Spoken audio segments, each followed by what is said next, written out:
Sharing is caring. दोनों भाई नाश्ते की टेबल पर बैठे थे। प्रियंका, मेरा नाश्ता कहाँ है? भाभी, मुझे भी ऑफिस के लिए लेट हो रहा है। इस पर प्रियंका किचन में से दोनों के नाश्ते की प्लेट्स लेकर बाहर आती है। लो भाई, आप दोनों का नाश्ता। किसी को भी 1 मिनट का सब्र नहीं है। ये प्रियंका का ससुराल है, जहाँ कोई औरत ना होने की वजह से शादी वाले दिन से ही घर के साथ दोनों भाइयों की जिम्मेदारियां प्रियंका संभाल लेती है। दोनों भाई शांति से नाश्ता कर रहे होते हैं कि अंकुश अपने भाई की प्लेट से पराठे का एक टुकड़ा उठा लेता है। आपको पता है ना, मैं खाना शेयर नहीं करता, फिर भी मेरे प्लेट में से खाना जरूरी है क्या?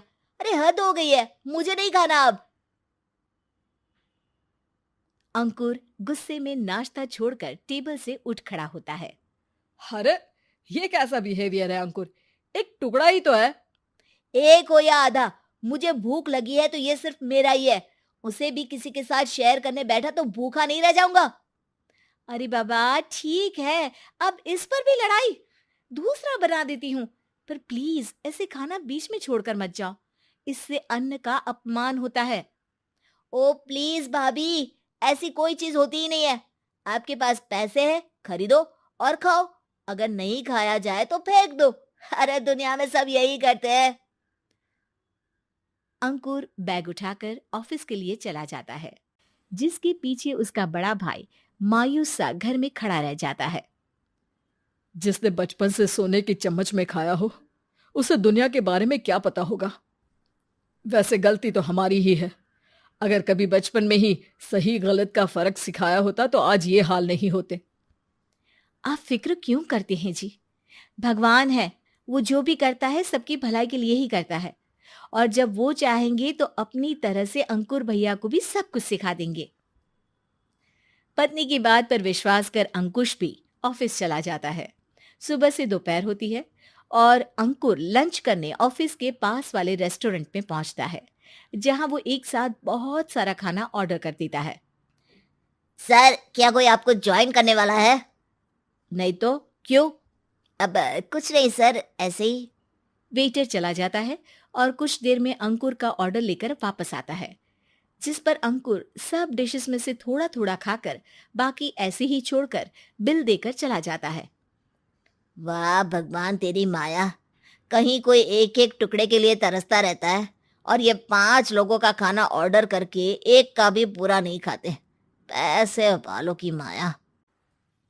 वेटर टेबल साफ कर बचा हुआ सारा खाना लेकर रेस्टोरेंट के पीछे घूम रहे बच्चों के पास पहुंच जाता है, जिसे देख बच्चों के चेहरे खिल उठते हैं। वाह, आज इतना सारा खाना आया। थैंक यू भैया।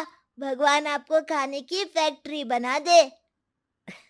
अगर ये फैक्ट्री मेरी होती तो तुम लोगों को कभी किसी का झूठा बचा हुआ खाना नहीं खाना पड़ता। चलो तुम लोग खाओ, पर ध्यान रखो किसी को पता ना चले, नहीं तो मेरी नौकरी चली जाएगी। इसी के साथ दिन बीतता है और रात को दोनों भाई एक साथ घर पहुंचते हैं। कुछ देर में सब डिनर करने बैठते हैं, जहां अंकुश अंकुर को समझाने की कोशिश करता है। अंकुर, अगर हमें लाइफ में सब कुछ मिला है, इसका ये मतलब नहीं कि तुम उसका गलत फायदा उठाओ, बल्कि तुम्हें उसकी मदद से दूसरों को भी मदद करनी चाहिए। भैया, जिनके पास नहीं है उनकी वजह मैं तो नहीं ना। और ऐसे बहुत लोग हैं जिनके पास सब कुछ है। इसलिए अगर मैं एक इंसान कुछ नहीं करूंगा तो कोई फर्क नहीं पड़ने वाला। तुम्हारे भैया बस एक चीज समझाना चाहते हैं कि जिस चीज की हमारे पास कमी नहीं है, उसे बर्बाद करने से अच्छा है कि लोगों के साथ शेयर करें।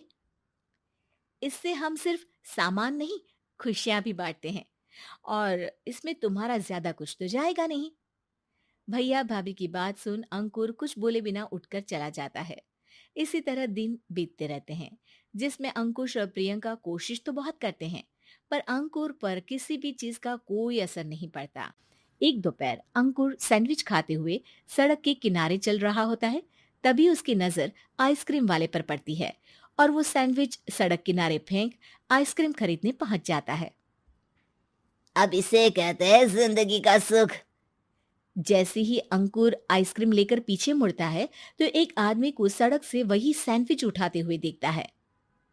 वो आदमी बहुत कमजोर, गरीब, जैसे बहुत दिनों से खाना ना खाया हो वैसा लग रहा था। अंकुर उसके पास जाकर खड़ा हो जाता है। उसे देखकर आदमी सैंडविच अंकुर की तरफ कर देता है। आपको भी खाना है क्या?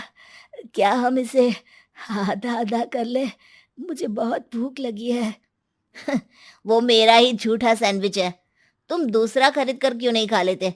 इसे क्यों खा रहे हो? अरे भैया, अगर खरीदने के पैसे होते तो 4 दिन से भूखा नहीं घूम रहा होता। हैं? क्या? तुमने 4 दिन से कुछ नहीं खाया, फिर भी इस आधे सैंडविच को मेरे साथ बांटने के लिए तैयार हो गए? क्यों? अरे भैया, पैसा नहीं है तो क्या हुआ, इंसानियत आज भी उतनी महंगी नहीं हुई, और ना ही उस पर अमीर गरीब का टैग लगा है जो हम उसे रख ना सके। पर अफसोस, आजकल लोगों के अंदर पोषण, खून या विटामिन से ज्यादा इंसानियत की कमी होने लगी है। आदमी की बातों से अंकुर को समझ में आ जाता है कि वो आज तक कितना गलत काम करता आ रहा था। इसके बाद से वो अपनी किसी के साथ शेयर नहीं करने और खाने को बर्बाद करने वाली आदत को छोड़ देता है।